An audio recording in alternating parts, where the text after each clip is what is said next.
is a Cosmic Octave original podcast. Me and Jake running down the street with a handful of comic books, kicking ass and banging chicks and drinking booze No, not and me. smoking Not weed. me. I'm married. Yeah, well, I'm married. Jake. Can't do that. Yeah. Off panel, off topic with Jake and Tyler. All right, everybody. Welcome back to another episode 126, I think. I could be wrong. 125.5. We're doing a half? Well, we're just doing a review of the Godzilla Minus One, and you're going to just give it a half? Wow. I think it is 25.5, sorry. That's right. Yeah, you're right, 25.5. But this isn't your usual episode. It is a half episode because we're just doing the review, and we have a special guest. Well, what was really, really cool was, we have a special guest, and we'll let you know who that is when we get them on. But what was really cool is you, Jake, texted me, "Hey, do you want to go see Godzilla?"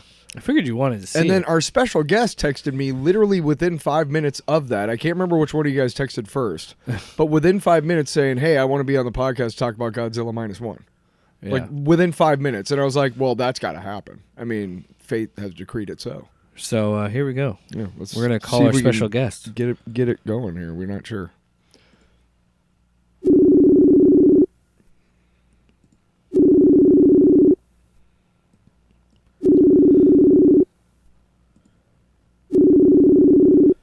Our special guest, reviewer, Yes, none other than Tyler's brother. Carter. How are you doing, Hey. Carter? I'm doing very well. Happy Sunday. Yeah, it's a good Sunday. So I was telling. So here, a couple things. We got a lot to unpack here, but first things first. Jake has never seen a Japanese-produced Godzilla movie, which I don't know about you, Carter, but to me, that like when I think about that, I think about like the Tohos from like the 70s and 80s or the 60s, 70s.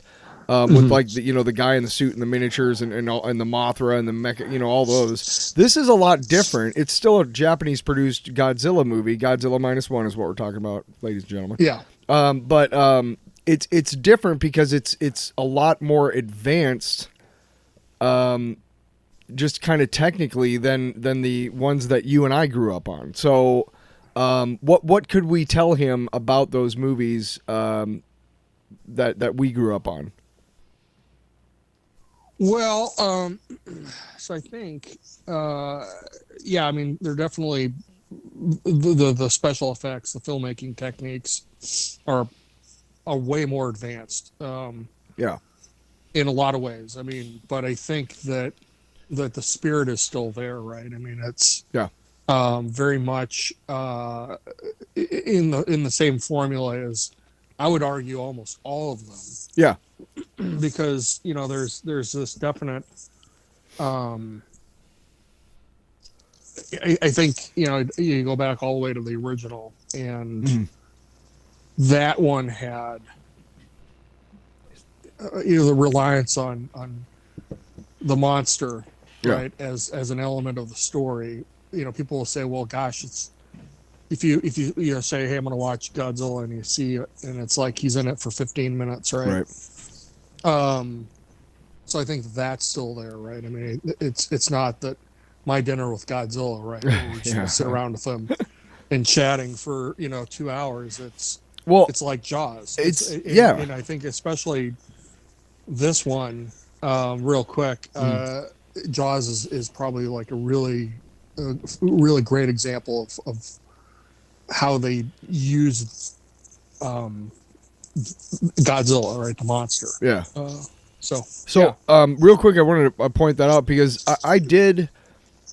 There is, once you see Godzilla in the front of the movie, the first iteration kind of. Yeah. There's a long stretch of no Godzilla, right? I don't know if you noticed this, Jake, but there was like a family of like 6. Yeah. That came in like right when the movie was starting, and I'm pretty sure they walked out of the movie. Did you see all that? No, they didn't walk out. They walked out at the end, like when it was pretty much over. Are you sure? They didn't see the very end of it, but they watched it. Huh. Because I really felt like I was looking at that and what I perceived as people walking out, and I was like, And like 5 minutes later, Godzilla comes out, and it's like, you guys fucking really screwed up here. No, Like, this it is was great. after he had. Spoilers, by the way. Yeah, sorry. For this review, it was after the end of the movie where Okay. it was at the end of the final. I'm fight. glad they didn't walk out because I mean, I could, Yeah, real quick. So this is my first Japanese Godzilla. Yep. I'd only known the American versions. Including the Matthew Broderick one. You gotta understand. Unfortunately, Carter. The Matthew Broderick one was coming out when I was a kid, and I liked it because I didn't know any better. I went and saw it in the theater, man. It was supposed to be. I was telling Jake how it was supposed to be like that big, the big summer tent pole that year, and huge marketing dollars, huge, and just bombed. Like, just a bad, not a good Godzilla movie. No. What was your take on that one? My take? Yeah, on that one, so long ago. I don't even remember the last time I saw I it. mean, Yokiro Godzilla, right? Yeah. That Taco Bell dog. That's all I think of. Yeah, when I think of that. I'll tell you what. So here's a good example of how, when I was living in Iowa City, I was working at a small independent weekly, The Icon. Yeah. Yeah, and I was writing reviews for them, and I got a chance to see Godzilla in advance, and I said, I'm going to write a review. I'm a Godzilla fan, and Nice. and I unloaded on it, and I gave it just a whooping right in my review. And so then some time passes, like not maybe a week or whatever, and a bunch of my friends are like, well, we want to see it, and I said, oh, okay, I'll go again. Right. And I watched it with them, and there was this kid. Yeah. Couple rows ahead of us, and spoilers for the people who haven't seen the That's Ferris 30 Bueller years old. versus Godzilla. Right. Yeah, the movie has been out for 20 years. A couple of rows ahead of us is this kid, probably about my age when I first saw Star Wars for the first time. Okay. And when Godzilla gets killed on the Brooklyn Bridge, I think it's the Brooklyn Bridge. Yeah. He's just crying. It's like the worst day ever for him, and I felt like the biggest asshole after that. And I stopped writing reviews. I said, "That's it, I'm done." I became the people that I hated when I was that age, who took a dump on movies that I loved. The '98 version is not good, but it's entertaining, and I think that if you're a certain age or audience, that you can appreciate it for what it is. It's a giant monster movie, and those things resonate with a large number of people for different reasons. But I can't. I try very hard not to take the wind out of somebody's sails if they like something. Yeah. Especially when it's something so innocuous as a monster movie, right? It's Right. Not life and death, and if you want to like it and reassess it later, that's your business. Well, it's funny that you say that because about the crying at the '98 movie because Did you cry? no. Well, I was tying it back to this one with Minus One, where I was genuinely thought it was a very heartfelt movie, and I didn't like full on cry, but I teared up at the end of the movie because I was just like. It's kind of a novel idea to think that, well, if it's a monster movie, we have to focus on the monster. And I'm not taking away what Warner Brothers and Legendary has done with those current Godzilla movies. I like them. Yeah, I think they're Kong fun. versus Godzilla was awesome. It was summer popcorn fare, and I loved every second of it. But I think that Legendary and Warner Brothers needs to understand that this is a huge sign to them, be like, you need to step your game up because this movie had so much heart and humanity in it that I was like, I cannot believe this is in a Godzilla movie because I had never experienced it. Again, my only experience is that Broderick '98 movie and then what Legendary's been doing. So this was it was almost like a completely different experience for me because, again, I've never seen a Japanese Godzilla movie. And I have a feeling this is pretty common. Like, the Japanese Godzilla movies have a lot more heart in them than people give them credit for. Yeah. And it varies, right? So, like, I mean, and I agree with what you're saying. I think there's definitely an emotional core to this movie. But it's one of the things that I took away from it, thinking about it and talking to some people, was there's a level of camaraderie that happens with the characters. Yeah. Where we get to kind of know them a little bit more than, people standing in a room and talking about a thing, right? Mm-hmm. Which happens with almost a lot of these. Yeah. It's almost every monster movie ever, right? Yeah. It's here's the thing and let's figure it out. How do we kill it? This is going to be a scene where they're trying to figure out what they're going to eat next week. Right. Or they're breaking bread with the crew of that little boat, right? Yeah. And just small things like that endear you with the characters. I mean, the acting was phenomenal too. But, Yeah. A lot of times when it's hard. I shouldn't say it's hard, but that's where they don't have that level of detail, and then you say, "Well, I don't really care what happens to the people because they're just there to, window dressing, take up space until the monster shows up again." And I thought it was so smart to place it after World War II, and because. And, Tyler and I were talking about this before we started recording because we just saw it together, where it's like, if anybody tries to say that the reason why this movie is good is because it's not political and it's not woke, you didn't watch they didn't watch the same movie I did. Because this movie is anti-government, it's anti-war.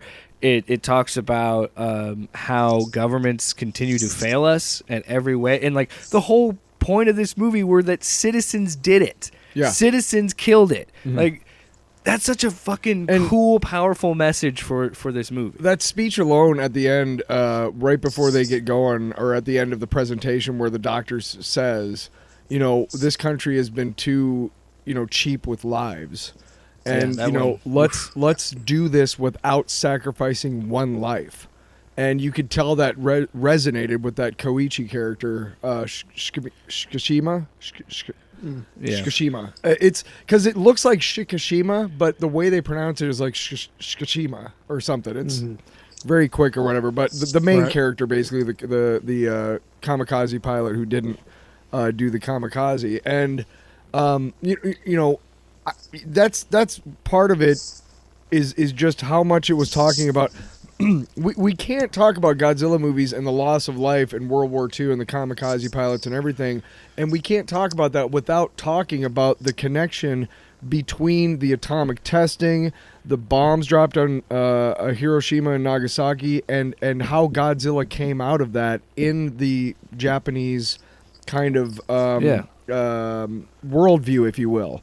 Carter, do you want to kind of explain a little bit like how Godzilla kind of came to be, to the best of your recollection? Because it does have a lot to do with the atomic bombs, and like in the original story, I think we awakened him or something. But can you give it a little bit more of that? Oh well, yeah. I mean, the first Godzilla movie definitely was an allegory for the horrors of Hiroshima and Nagasaki, right? I mean, it was definitely that, but there's also a subtext in there where in some circles, scholars have looked at it and said Godzilla is actually a punishment from the divine. Yes. For the waging war of Japan, right? Yeah. Because they feel like they let their emperor down.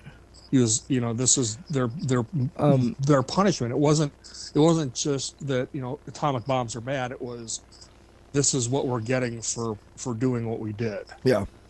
And so I think that there's always been kind of that undercurrent for at least some of it, right? When you get later on in the filmography, right, you see go from allegory of terror and war, the horrors of war, and the scope of destruction, right? Yeah. You get into things where there's aliens and there's black hole monsters and stuff like that. Hedorah and King Hedorah, and the people say, oh well, then the political message becomes diluted and it doesn't mean anything. Yeah. And I think one of the things that I disagree with that is that Godzilla is at this stage in our world, he's a legacy character. Yeah.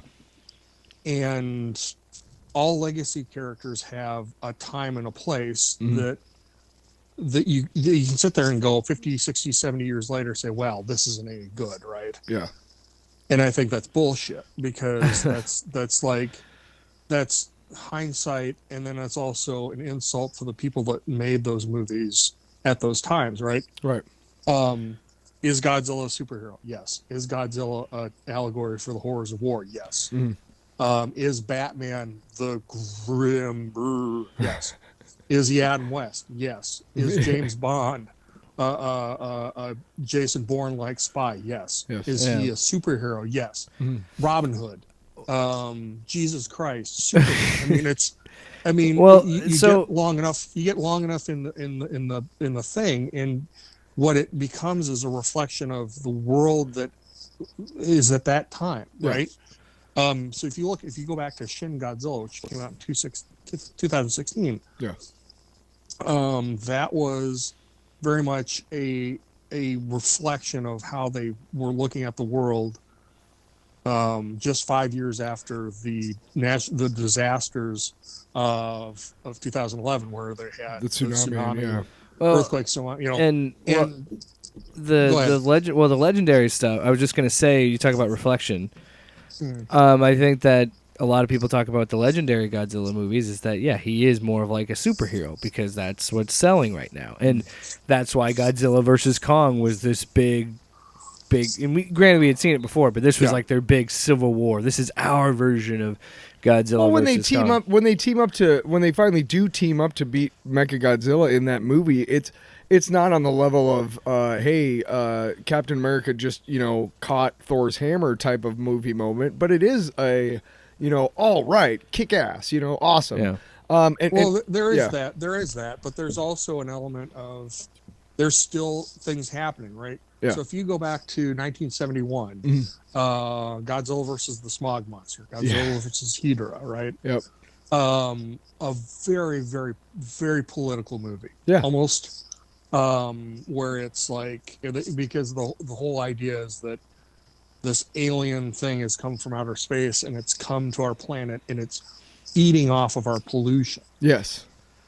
Is such a powerful message, in the way that they've done it. It's almost like an art house film, and so that's why I talked about like legacy. So you think about the film movement and style and perception of the 70s, right? Yeah. 60s and 70s. It was very much experimental filmmaking, the new wave cinema, all that stuff, right? So you get to now, and Legendary shows up, so we're going to make a Godzilla movie. Well, the first one in 2014 had such amount of again, the 2011 tsunami. I mean, there's a scene in Hawaii that shows the destructive nature of that type of thing, but it was also very steeped in like our age of super disasters that we live in now, right? Yeah. Katrina, 9/11, just mass catastrophic ecological impacts and how people deal with them. And even I would say Godzilla versus Kong, how there's this company called Apex, and they've pretty much been doing whatever they want. They're like Boston Dynamics, right? They're making AIs and killer robots, and everybody's just like, well, they have this whole thing with the commercials, and it's like, it's very much Elon Musk or Steve Jobs, and it's like, well, okay, that's a political statement. That's still now does it necessarily quote unquote work? That's up to that debate, could be argued. I think. So I don't think that they. I mean, obviously they're making entertainment at this level with those movies, but anyway, not soapbox, but I think when they sit down and say, what story are we going to tell? Who are the bad guys? Yeah, the bad guys are us. Yeah, again, and anyway, that happens almost throughout every movie. One of these movies. Ultimately, there's a human being or human beings that have done something stupid and evil and wrong. Hubris, unleashed a thing. Yeah. And done a thing. It's made things worse for people. Yeah. One last thing before we get to the actual movie that we're talking about. 20 minutes into the review. Hey, listen. Before we So broader conversation. Hang on, listen. Yeah, I knew that when we were going to do this with Carter, that I wanted to unpack a lot of the Godzilla mythos and how it relates to Japan's culture, especially after World War II, and how it changed. It shifted dramatically the attitudes of the Japanese people from pre-war. We are the strongest and the mightiest and everything, to basically almost meek, and then they just and if you will, they kind of thought, hey, there's another way that we can conquer the world, and it's through innovation. And that's where, in the 80s and stuff, they all talked about how, all the Japanese products and everything, because they were superior products. But neither of that. Just one quick thing about legacies. We've talked about Captain America before, and how it's now, 70 years after World War II now? And how you really can't take Captain America, no matter how long it's been since World War II. I don't know, in 100 years what that's going to be like, but I think you almost cannot do Captain America without putting him in World War II. You just have to make the suspended animation however long it needs to be. You can't really do him in Vietnam. You can't really do him in Korea, because World War II was the last quote-unquote righteous war Good that we guys fought. versus bad guys. Would you agree with that, Carter? Well, I think yeah. I mean, there is that, but I think there's also the spark, right? Yeah. I mean, it's Bruce Wayne and his parents go to the movie theater, or go to see Zorro or whatever it is that they do, right? Yeah. It's Krypton explodes. Captain America is a result Canon of, event. Yeah, it's a canon event. Yeah, it's a canon event. Yeah, Right. So, but I think one of the things that people have been doing lately with Captain America is that they've been talking about, okay, maybe it wasn't such a great thing with the introduction of a character like Isaiah Bradley, right? Yes. Where they said, okay, the super soldier serum was developed and used and tested on, black soldiers and Without their airmen. knowledge, yeah. Like the Tuskegee experiments. So I mean, you can still add something new to it that makes it relevant to us. But yeah, you kind of have to. I mean, what was the thing that they said? Captain America has been out of suspended animation. Yeah. In the comic books longer than he was in it. And so this man out of time. I mean, there's a point where you're right. 100 years. From his origin. To 2041. Yeah.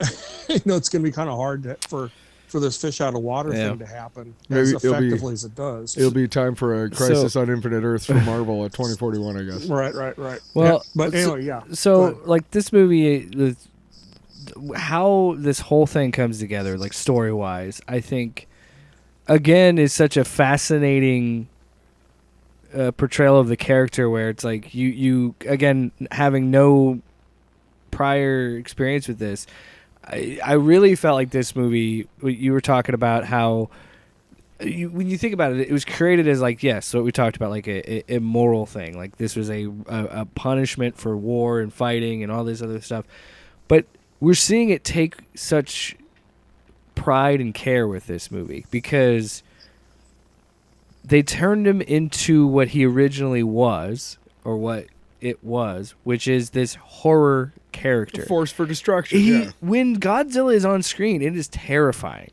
When Godzilla is on screen and does shit in this movie, it is incredible. Like, I gotta just talk about the visual effects. The eyes, the eyeballs drove me insane because they were actual eyeballs. I can see his eyes, so I can see his intent. Yes. And it's incredible pissed how all the much time. eyes make a difference. Like, when that big warship, like, they're doing the decoy, and then it just flies across the chucks bay. it, like, oh my the gosh. decoy team has been destroyed, and like, holy shit! I got to be honest, Carter. Like, one of the things, I'm not as into Godzilla movies as, like, say, you are. We grew up with them and everything, but I don't think I got as much out of them as you did. But this movie, when his fucking spikes start coming out, and everything. Oh my gosh! When they do the atomic breath, holy crap, dude! Aren't you just like, oh fuck yeah, and so I mean, that's one thing that this movie did for me more than any other one. any other Godzilla movie or iteration is that it made me like go when he was on screen or when he was basically being Godzilla. It was like just jazzed as hell, and it was like this is great. But then you remember like, oh wait, he's killing like a lot of people. But that's the thing. Yeah. That's the thing I noticed is this movie makes life so important. Mm-hmm. And that's such a good message for a movie like this. You know what I mean? And you don't see fucking superhero movies deal with it this way. No. And it's like this was what's so crazy about it. This is a great example of how you can interpret destruction and interpret actual stakes and loss. Yeah. Every time Right. when the mechanic touches him at the end and tells him I made an ejection seat and says live. Everybody that had to deal with the war just says live. Yes. Living is enough. Like that's fucking powerful. Within 10 minutes, honestly, you just want to be like, "Hey, Koichi, fucking lighten up, dude." Jeez, I hated that guy. When are you going to notice that this beautiful woman like wants to be in your life and you basically have a daughter together? I mean, just lighten up. But then you're like, I wasn't in that. But he has that great line in there though. But he says, "My war is not over." Yeah. I mean, it works for the character. Yeah. I mean, that was one of the powerful messages that I took out of it was, you talk about the stakes and everything is, and we've had this in a lot of the movies actually, where they've talked about, the aftermath or the post, the PTSD of an experience like this. And this one, I think they spent a lot more time on it with the main character and, lighten up a little bit, but then at the same time, I think about, some of the, what we see, in our modern lens of when people are traumatized by something like this. Yeah. I also didn't see what he saw. How do you the guilt of for what he thought he had done. Mm-hmm. Yeah. The survivor's honest, guilt and the survivor's guilt. Yeah. I mean, he as soon as they said, "Hey, I've got an idea. Do you have a plan?" I'm like, "Oh, here we go."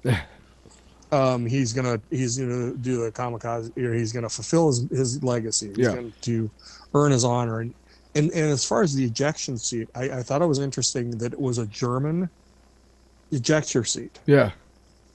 Because there's a little label on it. It was like, yes, Blumhaugen, it was wow. a phonetic alphabet. I noticed that too. It wasn't Japanese what writing. a catch. Yeah. Right. So he's using like old Axis scraps, which is probably awesome. Yeah. Probably, like that's such a cool attention to detail that you wouldn't think about. Yeah. That plane. So I'm sitting there watching that, and they go into the warehouse, and they say, "Hey, we got a plane for you." And I'm like, "Oh, what is it going to be? It's going to be like a biplane or something." That's what I thought too. Something, right? And no, it's this thing that looks like, oh man, they made something up. And no, that was a real plane. They actually developed that as they built 4 or 5 of them. Yeah. It was built to, as they said in the movie, to intercept bombers for the invasion that never came. Mm-hmm. So it was a real thing, which I think was a cool little detail that afterwards because I was like, God, was that a real thing? But anyway, back to the sacrifice. It was a to live for your country, to live for your future. I think was the message. To the kid. Yeah. They're building this for the future. Or we're leaving the future to you as they walk away, and he's screaming at him, "Take me with you." It's on us to make the future better. Like, dude. Right. And again, in a freaking Godzilla movie, we're getting these themes. We're dealing with postpartum PTSD. Yeah. We're dealing with this, and like on top of that, there's some amazing shots of this giant Godzilla. Like, dude, the first scene when Godzilla shows up, and they do that shot almost like it looks like it's like a one take. Yeah, you're looking. It's a single take of Godzilla biting that mechanic, throwing him up in the air, and the camera follows the body while the body flies in the background. Godzilla's in the foreground, and you're underneath it. Yeah. Like, dude, that shot's insane. Yeah. Like, that's so good. One thing that just to kind of touch on the larger themes and everything, when he first gets back to his home and he notices everything's bombed, I want to say Sumiko, the lady who babysits for Akiko, And just gave him so much but shit when he got she home. gives him a bunch of shit for not fulfilling his destiny, and it's cowards like you that caused us to lose and everything like this, right? Yeah. After that first attack in Ginza, and he's just wrought with guilt, isn't he thinking about, if I had only taken that shot on Odo Island, maybe like all these people are dead because I let the creature live and it became this? You know, I mean, Well, I that's think it's- a second. And it goes That's to a his second. indecisiveness. Yeah, right. That's a second example of like, hey, you fucked up, man. Like, so, This- just kind of like that little scene between those two, kind of towards the beginning, is almost a microcosm of the entire movie and the message as a whole, if you think about it. Yeah, no, that was but you know, one thing that I thought about too was, he obviously has guilt, right? If I'd have done the thing, things would have been better. But Yeah. I think also he opts not to fulfill his mission at the beginning of the movie, right? He says, I'm not going to do it. And you think, well, he's a coward. It's like, no, he's smart. Yes. Because he knows that it's not going to mean shit. And if he does, And so, fulfill his mission, right? Go ahead. yeah, then it wouldn't have mattered because days later they surrendered, right? Right. And on top of that, when Godzilla does finally come and everything, you know, he wouldn't have been there to do the kamikaze almost Yeah. thing at the very At end. the So, end, yeah. So he But kills it when in the he's end, on- yeah. yeah. Yeah, when he's on Odo Island, right? And the guy says, hey, go shoot him with your gun. Right. He sits there and he goes, well, I know how these guns work. These guys are mechanics, Yeah. right? They're not soldiers. And they even say so. They're like, Yeah, well, that's why you need to shoot weren't- it. Yeah. Yeah. Yeah. And I think he goes, you know, obviously he freezes a little bit, but I Yes. think it's also like the knowledge of what's going to happen. It's not cowardice, it's intelligence. Yeah. And I think that's something that carries throughout the movie too, where they say we're going to beat this with brains instead of brawn. Because brawn hasn't worked.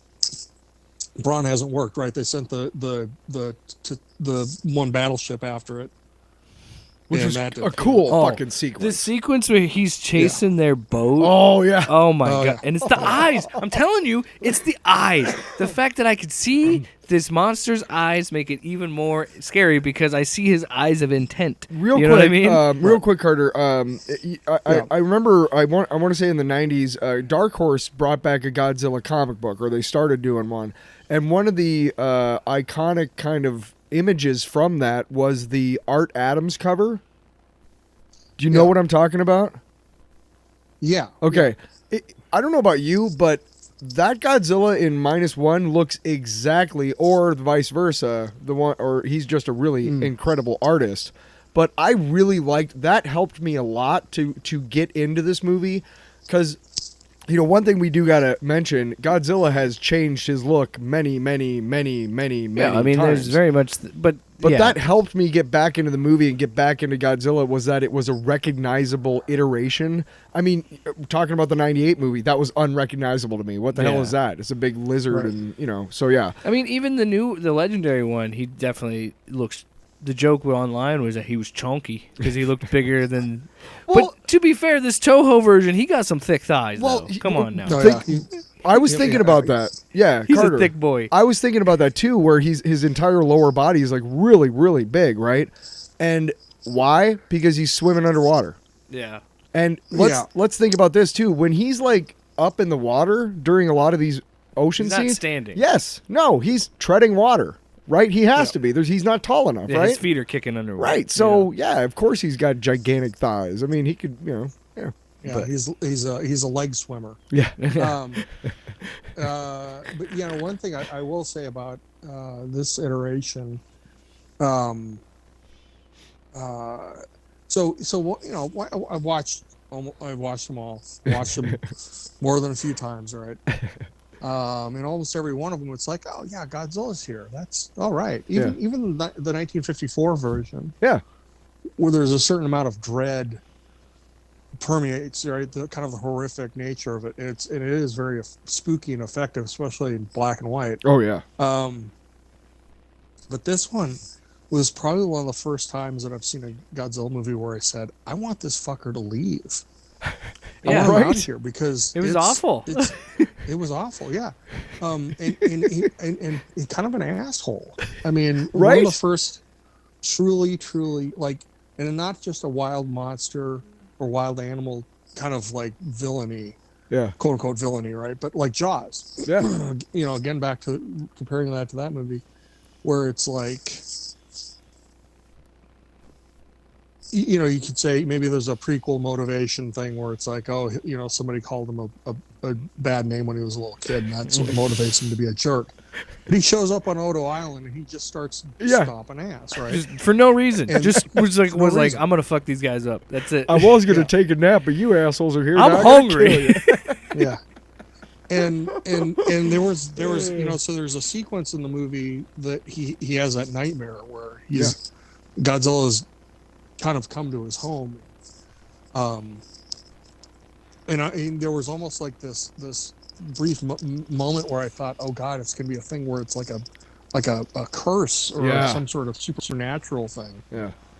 Where it's like he's always there when he comes, and it's like a nightmare that's come to life. And there was a Godzilla movie from the 2000s that kind of touched on that supernatural, where Godzilla's the villain in capital V, right? Yeah. And it's Godzilla, Mothra, King Ghidorah, All Monsters Attack, where Godzilla is actually the embodiment of all the deceased soldiers from World War II. Oh my God. He's a ghost. He's essentially a ghost Jesus. come to life, like a phantasm. Wow. And there's a lot of really horror elements involved in that. But yeah, it's just like, God, he's such an asshole. Yeah. It's like there's no reason that he has to bite that train. The train didn't do nothing. Right. Oh, Yeah. man. But that says so much about the writing of this movie and how important it is. And I was so wrong about these movies because the American versions of these movies is their characters suck, so I don't care. So I'm like, I don't care, get to the monsters. Yeah. And I was really impressed with how well this movie made the humans matter and made me care. And I was like, oh, that's really how you do it. I'm thinking it all wrong. Because, like you were saying, every time Godzilla is on screen, I'm excited because I'm like, oh, shit. I'm waiting for the cool effects. But at the same time, dude, when he shoots his atomic breath and seeing that level of destruction, and then to see that amazing visual of him standing and seeing all that stuff crushing, and then him letting out another large like growl, and then seeing all the black come down. I was just so gonna good. say, kind of wrapping it up and everything a little bit, but to kind of wrap it up, I would like to say that my favorite Godzilla moment in this movie was when he's walking away after he has curb stomped Ginza, and he's just walking away, and Koichi's sitting there, and he's looking at him, and you see that black fallout above Yeah, that's Godzilla. what I was talking about, Exactly the moment you're talking about, and he's just screaming at him, and then that black rain starts to fall, and he lets out that that to me was probably my favorite like Godzilla moment in the movie, was when he was just like, hey, I'll be back next week to fuck you up again. You know, like, all right, thanks, man. Yeah. Nice try, guys. But the black rain, exactly, like that big giant black cloud. Yeah. What about you guys? Dude, some of the some of the camera work, and it's like I don't know how he did it. I don't know how the director who also did the visual effects in this, wrote it, directed it, visual effects. I don't know how he was so able to. The CG is so good. Yeah. That it captures Godzilla's essence so well. Like when he shoots out his atomic breath in that third act fight, and then you see it scarring his skin and burning off. I was like, God, that's such a good shot. Right. Like attention to detail. Yeah. Yeah, it's just my favorite moment was the first time he did the breath, where you saw the spikes pop up on his tail, up his back, And he then, does it underneath the boat, I think, the first time. and Am then I right? And then Yep. and then the spikes come down, and then it shoots. Like, that was so cool. That was awesome. Yeah. Yeah. What about you, Carter? What do you think? Well, I think you know, my if I was hard pressed to say what my favorite moment from the movie is, you know, it's probably when they do the demonstration of what they're going to do. Yeah. Yeah, that's a where they're good sitting scene. around the conference room where they breaks out the little scale model of Yeah. wooden Godzilla, and it's. I was talking to a friend of mine, and it's like, oh shit, it's Doc Brown. He's Doc Brown. He's got the. Excuse me for the crudity of the model, right? Yeah, yeah. It's okay, Doc. It's okay. I mean, didn't he's have got the time to hair, put he's it to got the scale. glasses, Yeah. right? And then he pointed out that he looks, that scientist guy looks a lot like from A Mighty Wind. Yes. Yeah. Oh God. It's what's his name character. Eugene Levy's character. Shoot. Yeah. He does. Oh my God, I forgot. I didn't think about that. Yeah, he's wild hair, except for he didn't have like the beard or whatever. But yeah. Right, but it just had it was a really a nice kind of coalescence of all the things you like about a Godzilla movie. Yeah. It's like even the ones that are like, you know, I don't care about the characters, there's still a moment where they all kind of like get together and kind of like there's competency porn, Yes. right? Where it's like, we're gonna figure this out. It's like, oh, and they're it's so gonna- logical. Dude, I love I love when they do planning scenes. I love that stuff. Yeah. Come on, you can't tell me you didn't like you just on this very show. Tyler was talking about how much you love that scene in Jaws when they're talking about how to kill the shark. This is what this was. Oh God, they're taking minutes. Oh God. Oh yeah, write it down. Write down the data. Yeah. Oh, is that a model? Oh man, demonstrate it.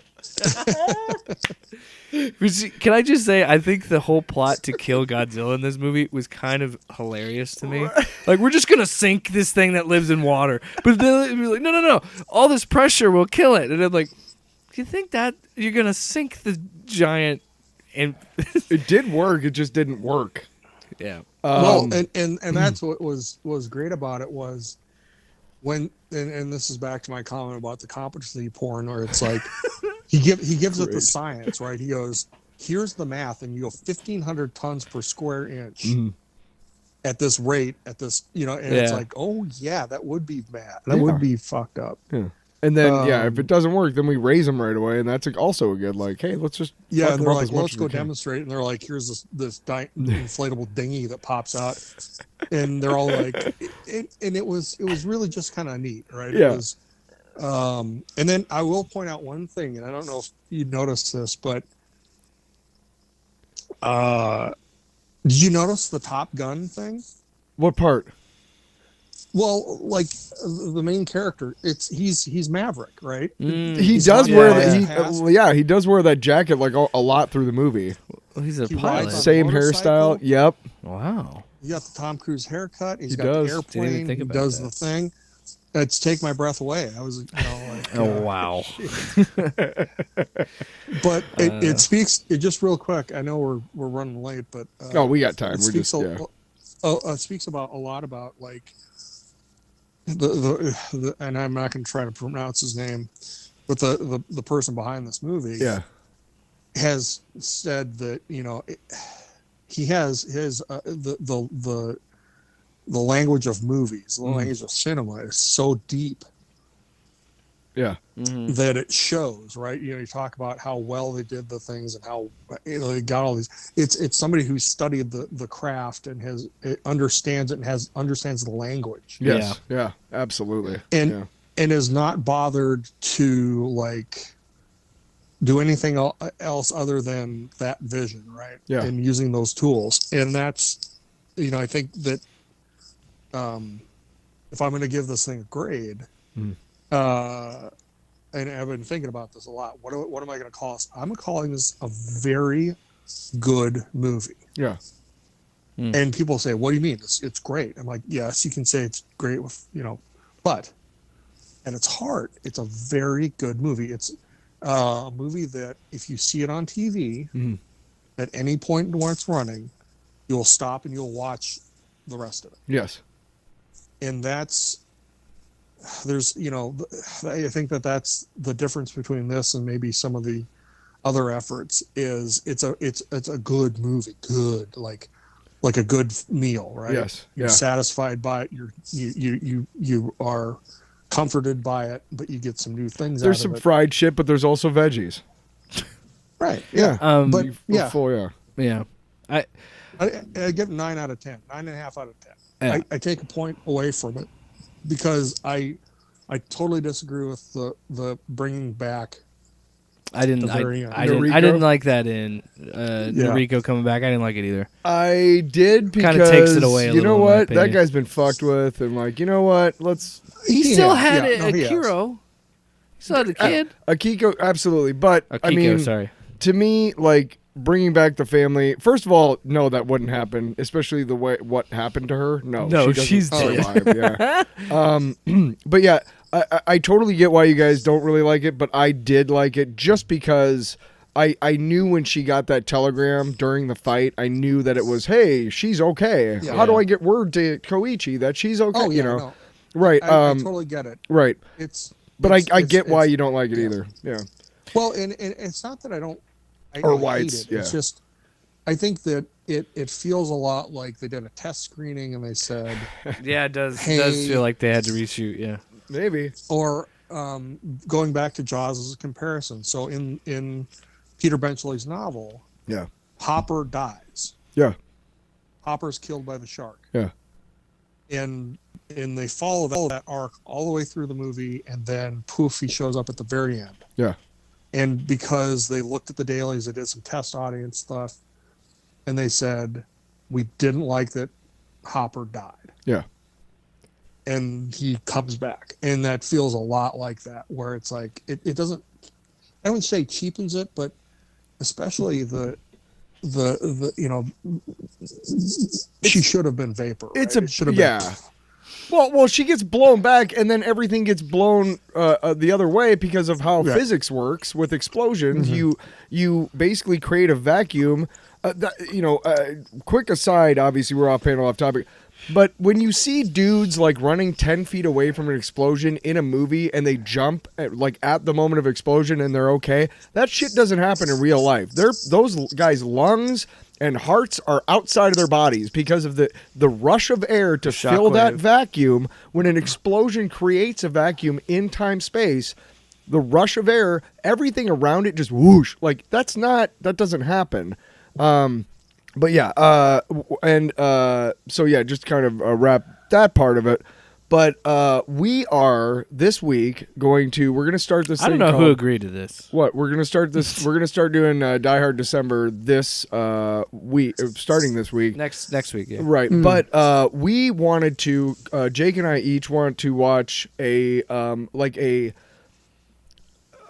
man in the suit and miniatures Godzilla movie from that era, and review it on Wednesday. Which one do you think? Which one would you recommend that we watch? It doesn't necessarily have to be the very first one with Raymond Burr or even the Japanese version of that. Mm-hmm. I'm thinking more of a color one and maybe even a little cheesy like Son of Godzilla. But what would you think? Boy, you know, I there's so many choices. Right. But I would say Godzilla versus Smog Monster Good one. would be a good choice because I think, and that would be one. And then Godzilla versus Mechagodzilla is always a personal favorite Okay. because it incorporates a lot of things that I like about stuff. Specifically like the counterpart villain, which Yeah. I think is one of my favorite tropes. Of course. But I would say those two, maybe Destroy All Monsters. I like the idea of the Smog Monster because that was one of the ones that I remember most when I was a kid, and I haven't seen it in a while. So I'm thinking we'll do that one. But yeah, I do appreciate the recommendations, and as always love to talk to you about Godzilla and stuff. We had those. For those of you who don't know, they used to have these gigantic plastic models of like Shogun warriors and stuff, and we had those, and they would not be allowed today because you literally could probably give a kid a concussion with one of those exploding fists from the Godzilla, or poke. Yeah. You could poke somebody's eye out with one of the missiles from the Shogun warrior, but spring loaded. Like, don't wear your safety glasses when you're playing with the toys, kids. Right. All right. Well, Carter, thanks for joining us. It's fun. Always fun to talk to you about stuff like this because, again, you're kind of the expert for us. So Glad you could join us. No. Yeah, thanks for having me. And I think it's definitely a 9.5, almost 10. It is a great movie. It's not they did perfect. a fantastic job. Yeah, but it's close. But I think definitely. If you're taking a listen to this and you haven't had a chance to see it yet, go see it on the big screen. Yeah, support this movie so we get more of these kind of movies. Before you go, Carter, you told me something about the IMAX screens. Can you repeat that for our audience? Because I thought that was really interesting. You were talking about that. Well, there are some IMAX screens that are like, I think, 23 feet tall. Okay. Right. There's some real big ones out there. Right. And they said, well, Godzilla in this movie is about to. If you took two of these IMAX screens and stood them on, stacked them. Yeah. And and you sit there and go, wow, that would have been horrifying. Yeah. To see. But, I know here where we're at, they didn't have it on the IMAX because they were showing, I think, the Beyonce movie. Of course. That's important. But, whatever. The spectacle. The sheer spectacle. Hey, there's people out there. Faye and her concert. Hey, people enjoy that stuff. That's true. Yeah, no, it's nothing against that. I think it was just... Yeah. It's like you only have so many screens. And bad timing. Yeah. Right. I will say this, though. Yeah, get a chance to see it on the big screen, see it. Yep. Yeah. I'm really excited to buy. I want to buy this on 4K when it comes out and watch it on my 4K TV because it's just a movie that I want to watch again. And real quick, to wrap it up, to finalize this whole review, I am fucking over movie theaters. I'm done with them. I'm serious. This movie, we saw this as a matinee. We saw this as a matinee on a Sunday morning, 10 a.m. We're going to be like, all right, let's get in. Let's watch it early. We could do the review early afternoon. We'll be fine. So we go in, we sit down, we get in there, we get into the theater, I don't know, maybe a little bit before 10. 9:45. We got our popcorn and everything. Yeah. We sit down, ready to go. We saw every commercial twice. This movie did not start until 10:40. And a lot of these commercials we had already seen, and then we got maybe 3 trailers, and then they threw an ad between a trailer, and I'm like, you bitch. Just to make sure, because there was one commercial we hadn't seen twice, and they were like, oops, fucked that up. Here's that second one. Yeah. But seriously. We should have gone to Flicks. Seriously. Because they don't do that. They have different pre-movie stuff. 30 minutes. Flicks is actually entertaining the way they... And for the Godzilla movie, might have been really cool. So this is proof, Carter, that there's no such thing as superhero fatigue to cause these box office problems. It's these stupid fucking theaters that make it a 30-minute wait before I can watch my damn movie. I can turn on Disney Plus and it's there. Who's the really excited lady who's talking about movies? Piper or something. Shut the hell up, Maria Menounos. Yeah. No, but you know the one I'm talking about with like the bad hair or a pipe or something. Oh, yeah. You are way too excited about movies, and I know you're making like $1,000 a minute talking about this, and good for you. But stop it. Just stop being so excited. Good God. All right. Anyway, that's it. I just wanted to go off on that. Real quick, Carter. Two things real quick. I wanted to bring these up. Yeah. One, the guy who the person behind this, right, desperately wants to make a Star Wars movie. I have seen that. Yeah. Let him. Okay, so that's like, yes, give it to him and let him run with it. Mm-hmm. Do it. And then, speaking of Star Wars, I wanted to bring up this comparison earlier where it's like, why aren't they doing this more with X? Right? Yes. And how like Andor. Oh, yes. Got a lot of that kind of like conversation, and you kind of have to like temper that with, if every day was Black Friday, we would be millionaires, right? Yes. Yeah.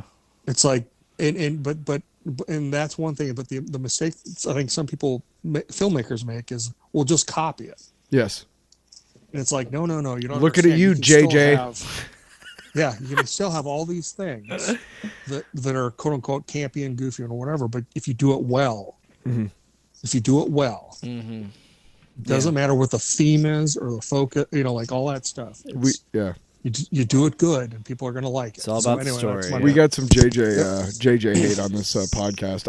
I absolutely abhor what he did to Star Wars, and I make sure to mention it about every couple weeks. All right. Well, Carter, thanks for joining the show. Thanks, Carter. Yeah. And we'll have to watch the Godzilla versus Mechagodzilla. We'll talk about it off the air, but I like Smog Monster, but we'll talk about it. Right, Yeah. we'll see if we can find Okay. it. But thanks, Carter.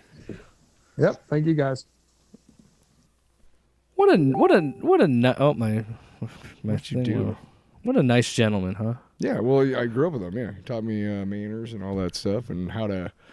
I mean, I was reading comic books before. I mean, I was really even aware of stuff. I can't think of for who I am and what I like and what I love. I can't think of a better older brother that I could have had. You know what I mean? Like, not that I ever do. Like, man, I wonder if this guy. You know, I don't do that. But I mean, just so grateful to have that, and not only that, but like anytime he's super. Like he is active about like, hey, I want to make your album covers, which is awesome because I want him to. So it's nice that I don't have to like, you know, hey, can you do this? You're like, what do you need? It's awesome. Always awesome. You know what? Merch at what is it? tpublic.com/user/theamazingbird. Who fucked that up? Yeah. So thanks. If you're watching this on YouTube, like, comment, subscribe. Get a TV. Stop watching shit on your Click phone. the bell so you know when we make more videos, because we're getting closer. We're at 280 some subscribers. We're getting hot. We're getting smoking hot. Also, we're beta male cucks, according to people that said that No, we didn't soy like boys. Soy's good for you. Off-panel, off-topic with Jake and Tyler.